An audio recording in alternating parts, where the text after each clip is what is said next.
Aí a gente vai entrar numa questão de mitos. E aí a gente entra numa infinidade deles, né?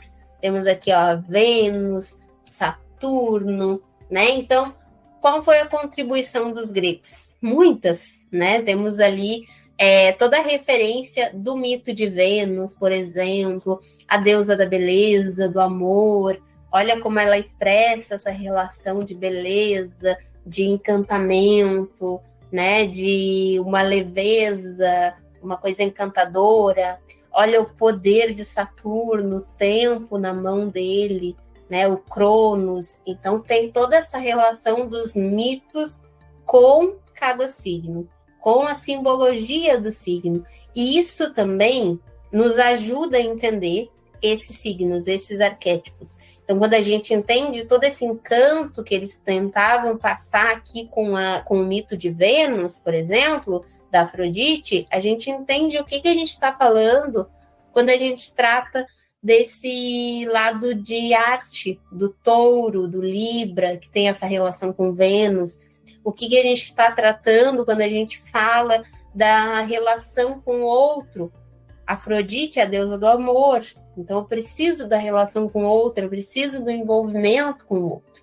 E quando a gente começa a entrar nesses mitos, que a gente começa a ver as relações entre eles, né? A gente pode trazer Marte, Afrodite e tal, a gente começa a ver o quanto esses mitos, seja gregos ou tem vários outros também, né?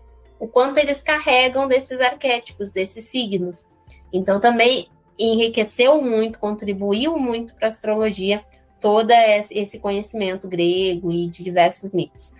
Tem uma playlist que eu vou deixar para vocês como indicação, que a gente fez sobre os mitos dos signos, né?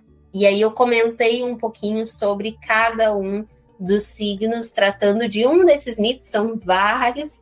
Eu vou deixar para vocês assistirem, para vocês complementarem aí os estudos de vocês, ou até por curiosidade mesmo, né? A gente vai entrar a fundo em cada um dos signos, mas é interessante que vocês saibam também que os mitos contribuem muito.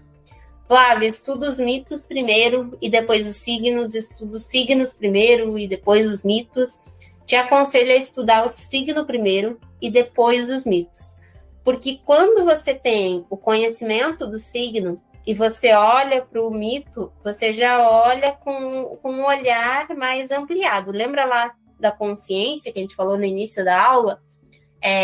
Quando eu tenho a consciência de comunicação, essa criança já consegue entender a relação com o brinquedo dela de uma forma diferente. De uma forma, eu vou dizer o brinquedo que eu gosto, que eu não gosto. É diferente de quando eu não tenho ainda consciência de pertencimento. Então, eu falar de comunicação, quando eu ainda não entendi pertencimento, é complicado. Eu ainda não absorvi aquilo que é necessário. Então, a mesma coisa aqui para os signos. Primeiro, estudem os signos. Sigam aqui no fluxo das nossas aulas. Depois vocês voltem aqui, quando finalizar todos os signos lá, assistam sobre os mitos. Vocês vão ver que vai dar mais uma clareada, vai ampliar um pouquinho mais a consciência de vocês sobre esses signos.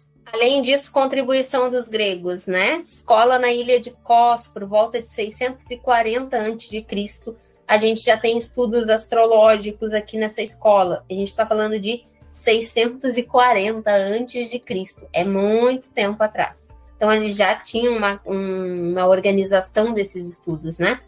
Aristóteles e os elementos. Aristóteles, um dos maiores filósofos aí que a gente tem, ele já falava da relação dos elementos na nossa vida.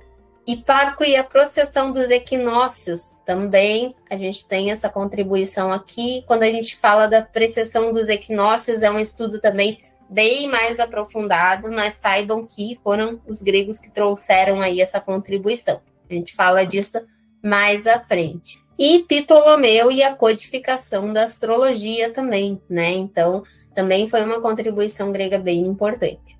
Se vocês quiserem depois pesquisar sobre Ptolomeu, é bem legal também de entender isso. Vamos lá, por que eu coloquei Índia aqui? Temos algumas diferenciações da astrologia, tá? Ela não é a mesma em todos os lugares do mundo, né? como ela acabou ela é um conhecimento milenar, ela tem muito tempo de estudo, e ela acabou passando por várias regiões do mundo, a gente tem também várias formas de entender essa astrologia. Na Índia, por exemplo, a gente tem uma astrologia mais determinista. Então, aquilo que eu comentei de que a gente não pode considerar a astrologia como algo direto, objetivo, predestinado, é porque aqui na nossa visão ocidental, né, dentro do Brasil, dentro da nossa cultura aqui, a gente não tem essa visão de destino, de as coisas estarem escritas, de as coisas serem pré-definidas. A gente tem uma visão de livre-arbítrio, né? Na Índia, a gente já tem uma outra percepção e a gente vai ter uma astrologia mais determinista, mais voltada para karma. Então, lá tem essa relação de karma também. A gente tem a astrologia horária lá, que eles utilizam também para definição, né, de acontecimentos, o momento certo de casar, o momento certo de fazer tal coisa. Isso é interessante para a gente avaliar assim, vou, por exemplo, casar quando o Sol estiver em Câncer, que é uma energia mais afetuosa, mais acolhedora e tal. Bacana. Mas quando começa a se tornar, eu não posso sair de casa sem ver o meu horóscopo, eu não posso fazer tal coisa, agora, nossa, não posso fechar esse contrato de jeito nenhum porque o Mercúrio está retrógrado.